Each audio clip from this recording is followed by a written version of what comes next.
How Elizabeth Olsen is supporting Scarlett Johansson during her Black Widow lawsuit. Scarlett Johansson's movie Black Widow released in theaters worldwide in the streaming service Disney Plus under its premium access feature. Following its release, the actress has filed a lawsuit against Disney, accusing them of breach of contract.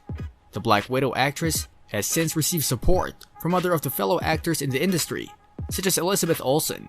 Johansson's lawsuit alleges that the studio breached her contract by making Black Widow available on its streaming service Disney Plus at the same time as its cinema release. He goes on to say that the hybrid release model breached her Black Widow contract.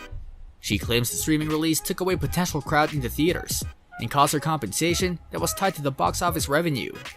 The suit claims that Johansson's payment is tied directly to the film's performance on the big screen, and therefore Disney's decision to offer a hybrid release resulted in a lower fee than expected. Studios had to initiate the hybrid release model in response to the pandemic as theaters were closed. Disney employed the strategy successfully for the release of movies like Mulan, Raya, and The Last Dragon. The lawsuit also claims a hybrid release for Black Widow allowed the studio to increase Disney Plus subscriptions and take on Netflix on its own turf, while reducing the revenue of its actors. Disney fired back at the lawsuit, claiming there was no merit to it. The lawsuit is especially sad and distressing in its disregard for the horrific and prolonged global effects of the COVID-19 pandemic. Disney has fully complied with Ms. Johansson's contract, and furthermore, the release of Black Widow on Disney Plus with Premier Access has significantly enhanced her ability to earn additional compensation on top of the $20 million she has received to date, it said. Disney's statement says the actor's salary for Black Widow amounted to $20 million. The MCU film, after a huge global opening, slowed down considerably.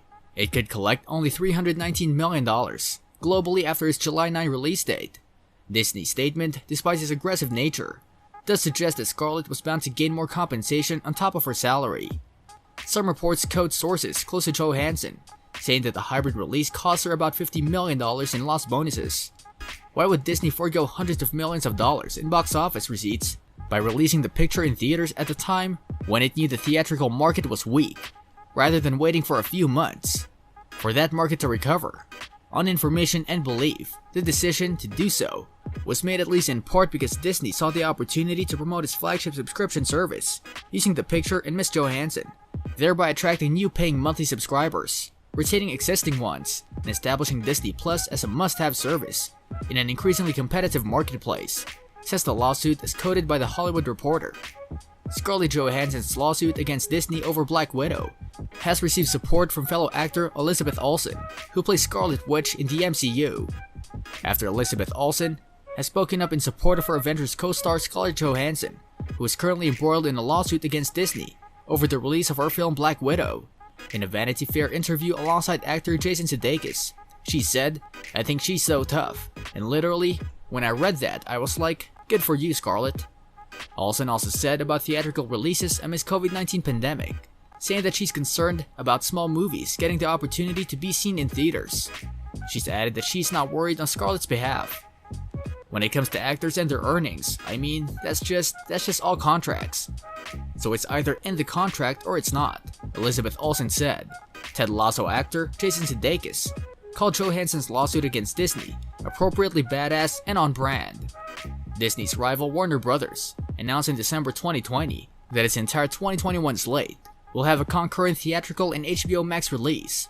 Warner Bros., as per THR, had to pay about $200 million to actors and directors like Gal Gadot, Patty Jenkins, and Will Smith as compensation for the Wonder Woman sequel. After the Warner Bros. Decision, Christopher Nolan too had reacted with disbelief and shock. He told ET Online in 2021, "They've got some of the top filmmakers in the world.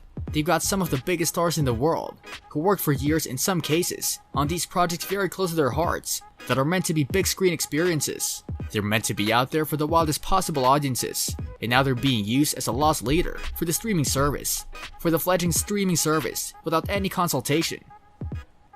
Johansson's lawsuit is no more limited to only herself or Disney.